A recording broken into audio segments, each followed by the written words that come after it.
Friends, welcome back to Shri Mahalakshmi home foods అండి. ఈరోజు మేము చూపించబోయే వీడియో ఏంటిదంటే ఉసిరికాయ పచ్చడి అండి.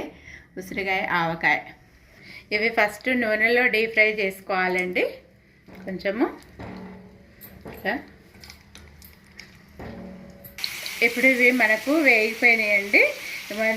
ఆ ముక్క ఉడికిందా లేదా అని చూసుకోవాలనుకుంటే ఇట్లా మనము దేంతోనైనా స్పూన్తోనైనా చాక్తోనైనా ఇలా కుచ్చితే మంచిగా ఇట్లా వచ్చిందనుకోండి, ఉడికిపోయినట్టండి.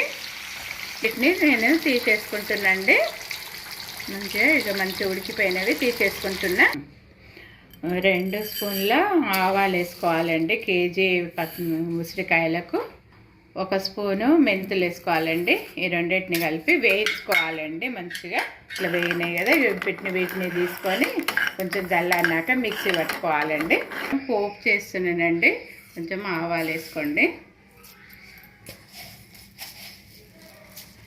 జీలకర్ర వేసుకోండి. ఇవి కొంచెం వేగినాక పోపు మిరపకాయలు ఇవి ఒట్టి మిరపకాయలు వేసుకోవాలండి. కొంచెము ఎల్లిపాయ ముద్ద వేసుకోవాలండి. గోరెచ్చగా ఉన్నప్పుడు మంచి టేస్ట్ ఉంటుంది, బాగుంటుంది. కొంచెం ఎల్లిపాయ ముద్ద వేసుకోండి. ఇగో ఫ్రెండ్స్, ఈ గ్లాస్తోని నేను 2 గ్లాసుల మిరప్పొడి తీసుకున్నానండి. గ్లాసు మీద 1 గ్లాస్ ఏమో సాల్ట్ తీసుకున్నానండి. ఇప్పుడు ఈ రెండింటిని మిరప్పొడి ఉప్పును వాళ్ళు వేయించి గ్రైండ్ పట్టుకున్నాం కదా, ఆ పొడి కూడా ఇందులో వేసుకుంటున్నాండి. పసుపు వేసుకోండి, ఉల్లిపాయలు వేస్తున్నానండి.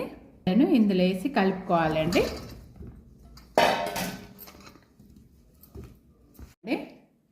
ఇప్పుడు ఇట్లా కలుపుకోవాలండి. ఇట్లా కలుపుకున్నాక దీంట్లో ఈ మనము పోపు చేసుకున్నాం కదా, ఆ పోపుని ఇందులో కలపాలండి.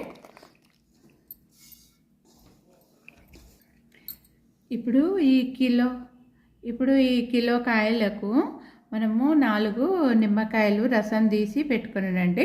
ఇప్పుడు ఈ నిమ్మకాయల రసం కూడా కలుపుతున్నానండి ఇందులో.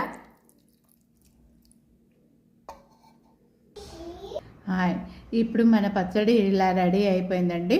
నా వీడియో చూసి మీరు కూడా ఈ కొలతలతోనే ఇట్లా చేసుకోండి.